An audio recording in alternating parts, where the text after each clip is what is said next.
Duke just won an exhibition by 56 points. Now, this shouldn't be newsworthy, as oftentimes good teams will beat bad teams by a lot. But Duke beat a Power 4 team and did it in an elite fashion. I'm going to go through a lot of the film right here on what Duke did defensively and offensively to have this route. And we have to start on the defensive end. Arizona State scored 47 points. They were 6 of 17 at the rim. That is just insane. And oftentimes by the end of the game, Arizona State just didn't even want to shoot at the rim. So this play right here that we're going to look at, you're going to be setting up Miami action for Arizona State. The handoff into another screen right here. A little bit of a rip screen right here, looking for contains to be at the rim. But what we want to highlight is the Duke defense. So as I rewind, we'll go through it a little bit live. Handoff. And now, okay, so this is a switch right here. Duke is able to switch 1 through 4 with Malawach, being able to help protect the rim. And that's right here. Cooper Flagg, very elite defender. He's going to be one of the better defenders in the country. And you also have Malawach coming over, helping contest at the rim. And I mean, look at this defense right here. With that switch from Flagg that was up here earlier, able to stay in front, able to have 4 guys in the paint now, help contest the shot, and just really make life tough for Arizona State on the interior. So then looking at this play right here that we're going to look at from Duke, it's going to be, again, defense and just being able to help protect the rim. Arizona State runs a pin down right here. Nothing really happening here. It's going to be Iverson cut from Arizona State to set up this empty-sided kind of get action, empty-sided pick and roll. Nobody over here at all in this corner. And so as he comes off, that's a really, really good screen. But now Duke's able to recover. And they're trying to post up, contains strong side on the block. Cooper Flagg's going to be guarding him. And as they get the ball there, again, just notice that like Arizona State hasn't been able to do much. They do a decent job getting this post up. But now he's going 1-on-2.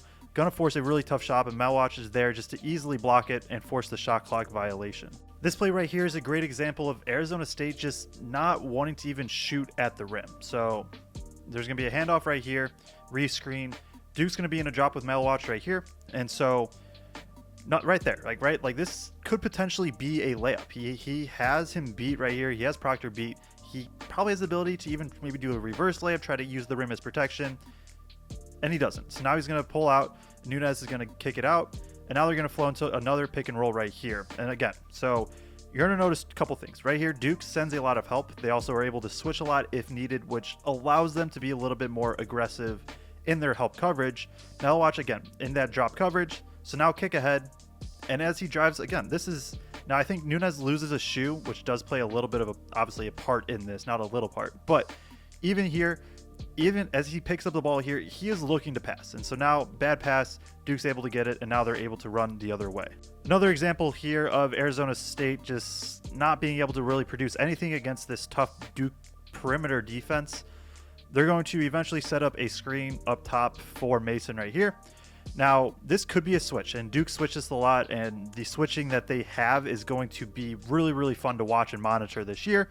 But with Foster being able to get through, Flagg's able to stay. Again, I think a key emphasis for this Duke defense is they are showing a ton of nail help. They're really digging in on drives because they trust their ability to rotate out and switch if needed. So here, kick out happens, but it doesn't matter. Flagg was here. Now he's able to force, the ball to put on the ground, get the deflection even here. And even if he didn't, it's still good defense.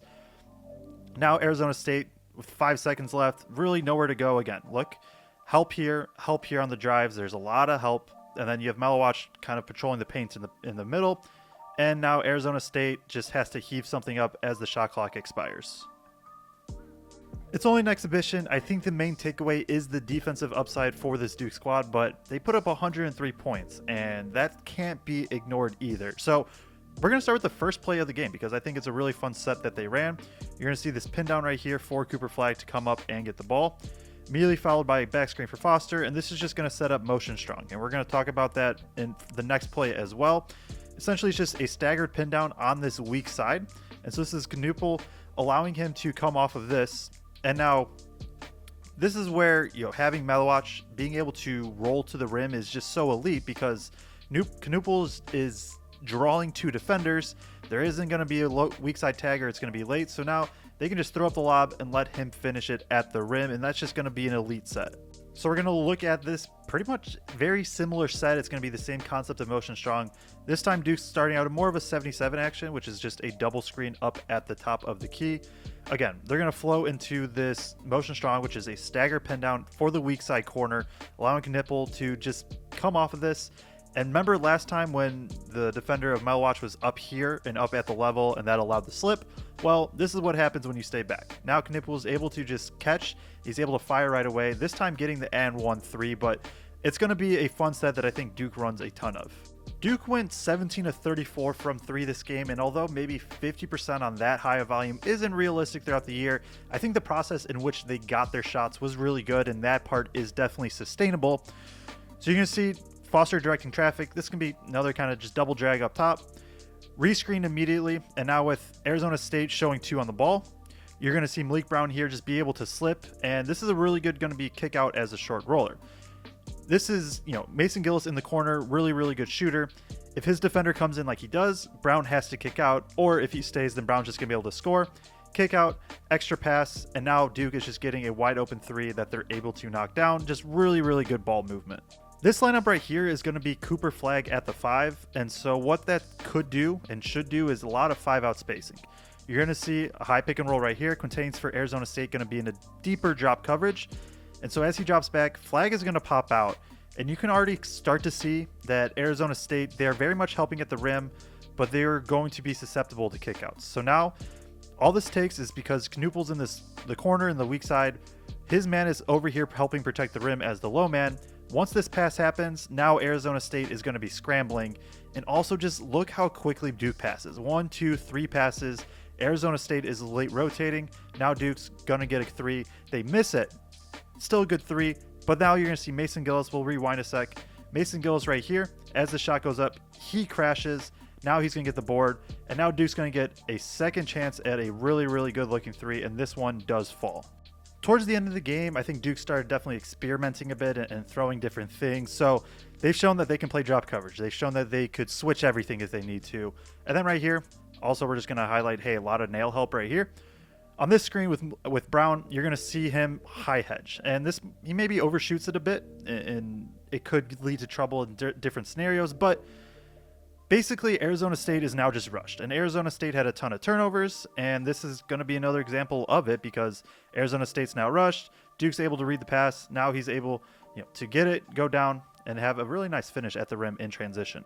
If you've made it this far, please like and subscribe. Going to have a ton of content like this throughout the both regular season of college basketball and also the offseason previewing new players. So Duke, again, we're going to talk about the defense. You're going to see this is kind of in transition, a drag screen from Arizona State.